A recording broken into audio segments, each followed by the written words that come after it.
ไปที่กองประชุมการเรียนการสอนภาษาอังกฤษให้กับครูอาจารย์ทั่วประเทศลาวครั้งที่20ซึ่งมาได้จัดขึ้นอยู่ที่แขวงหลวงพระบางท่านปริญญาเอกนางทองมาลาโพซี่คำหัวหน้าคณะวิชาอักษรศาสตร์มหาวิทยาลัยแห่งศาสตร์กล่าวว่า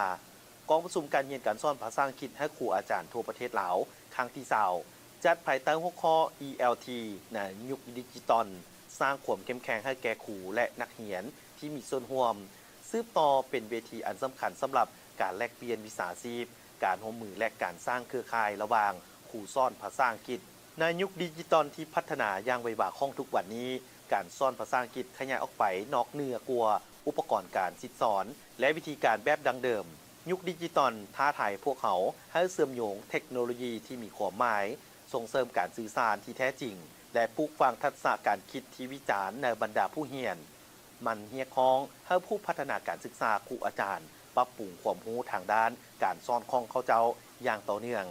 ถ้าพองเอาวิธีการประดิษฐ์สร้างและสร้างสภาพแวดล้อมการเรียนรู้รวมที่กะเกี่ยมนักเรียนสำหรับการสื่อสารในโลกแห่งความเป็นจริง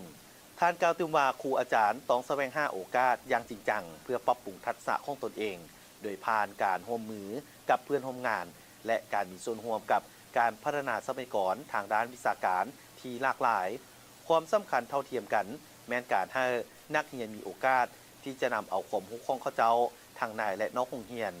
หันการเรียนรู้ไปสู่การปฏิบัติที่มีความหมายและแท้เหมาะกับการสมใช้ภาษาเพื่อการสื่อสารตัวจริงผ่านย้ำตืมว่า